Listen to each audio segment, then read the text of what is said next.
મને કીધું આ વિશ્વ હિન્દુ પરિષદ વાળાનો હેલ્પલાઇન નંબર માંથી મને નંબર મળી આવ્યા.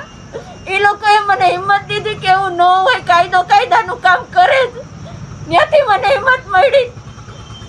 મને એ લોકોએ થેન્ક્સ ટુ બાંગરવા સર, ત્યાં એમણે આ બધી પ્રોસેસ ટૂંકમાં મારું સપોર્ટ કરીને મને હિંમત આપીને આ વિધર્મીને અત્યારે મને થોડોક ન્યાય મળ્યો છે.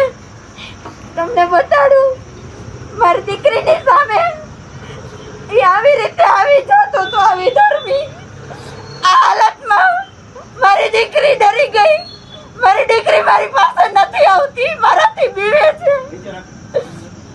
તમારા સંપર્કમાં કઈ રીતે આવ્યો હતો આ વિધર્મી? કારણ કે ઘરમાં ઘૂસી ગયો, હિંમત કરી કે સંપર્ક કરશે. જૂના પાડોશી સર, એ પાછળની શેરીમાં જ રહી છે, એટલે વર્ષોથી એમ તો ઓળખતા જ હોય સર એકબીજાને. સંપર્કમાં આવવાની પણ ટેલરની ત્યાંથી એણે મારા નંબર લીધેલા હતા સર. મેં એને નંબર કોઈ દિવસ દીધા નથી. ફર્સ્ટ ટાઈમ એણે આ વસ્તુ કરેલી હતી સર. ત્યાંથી સંપર્કમાં આવ્યા કે વિડીયોની બીકે મેં કોઈ દિવસ કોઈને વાત જ ન કરી, પણ મારી વાત મારી દીકરી સુધી આવી. પછી મારાથી નો રહેવાડું સર.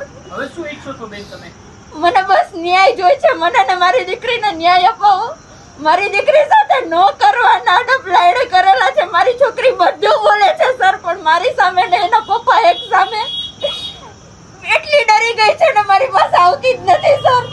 આવા વિધર્મી સામે શું કાર્યવાહી કરવી જોઈએ? આવા વિધર્મી જે વર્દીનો દુરુપયોગ કરે છે, પોલીસ બધી એવી નથી મને હવે ખબર પડી ગઈ, પણ આવા અમુક પોલીસને લીધે આ વર્દીના દુરુપયોગ કરીને હિન્દુ સમાજની કે કોઈ પણ સમાજની બેન દીકરીને આવી રીતે હેરાન ન કરે એના માટે આવા માણસોને વર્દી ન આપો. અને બસ મને ન્યાય જોઈ છે. આવા માણસને ફાંસીએ ચડાવો, એને ડિસમિસ કરો. મારી દીકરીને સાંભળો એકવાર તમે બધાય. બસ મારે એ જ કહેવાનું છે તમને. ના, એને એક વખત એવું બોલ્યો હતો કે તારા જેવીને ને એવી ધર્મ પરિવર્તન માટે જ્યારે મને સાસણ લઈ ગયો તો ત્યાં મને બહુ માર માર્યો તો. અહીંયા મારા સિઝરિયનનું ઓપરેશન છે, પેડું ઉપર પાટા મારીને ત્યાંથી મને આયા બહુ માર મારેલો છે સર. સાસણ આવી જ લઈ આવ્યો તો મેં નથી પહેરેલું, ફેંકી દીધું તું.